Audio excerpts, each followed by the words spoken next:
আজকে এই ছবিটা আঁকার চেষ্টা করব। সো আসসালামু আলাইকুম এভরিওয়ান, আশা করছি সবাই ভালো আছেন। আর এইটি পেন স্কেচ, আর সম্পূর্ণ রঙটি হবে কালো এবং সাদার মধ্যে। প্রথমে কালার করার সুবিধার্থে আমি পেন দিয়ে কিছু স্কেচ করে নিয়েছি, মানে একটি জঙ্গল এঁকে নিয়েছি। আর জঙ্গলের মধ্যে একটি পুকুর, পুকুরের মধ্যে একটি নৌকা আর সুন্দর গাছ, এটাই আঁকতে হবে। আর সম্পূর্ণ কাজটি হবে কালো আর সাদার মধ্যে। আর আমি প্রথমে ব্যাকগ্রাউন্ড কালার করে নিচ্ছি। আর যেহেতু এখন অনেক ডার্ক দেখাচ্ছে, শুকায় যাওয়ার পরে এটি অনেকটাই মেল্ট হয়ে যাবে। আপনারা দেখতে পাচ্ছেন আমি প্রথমে একটি আকাশ আঁকার চেষ্টা করেছি, আর জল রঙটা নিজের মতো করে আকাশটি তৈরি করে দিয়েছে। এই কারণেই আমার জল রঙটা অনেক পছন্দের। তারপরে আমি ছোট দূরের গাছগুলো এঁকে নিচ্ছি। আর এখানে আমি 3-4 রকমের রং, মানে কালো রঙই দিয়ে আঁকার চেষ্টা করব, কিন্তু 3-4 ধাপের চেষ্টা করব। প্রথমে আমি যে কোডটা দিয়ে নেব, এটা অনেকটা দূরের গাছ দেখা যাবে, একটা আপসা দেখা যায়, পরে আমি ডার্কে আসব।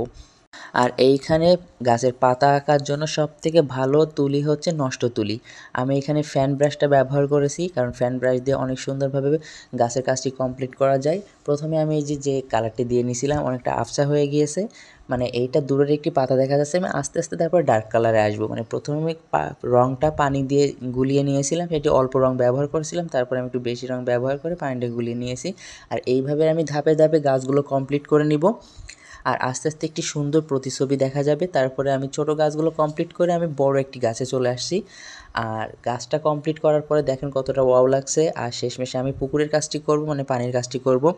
আর পানির কাজটা করতে গিয়ে ভাই এত প্যারা ফেস করতে হয়েছে। এখানে যদি অনেক রকমের রং দেওয়া থাকতো, তাহলে আমি বিভিন্ন রং ব্যবহার করে পানির শেডটা আনতে পারতাম।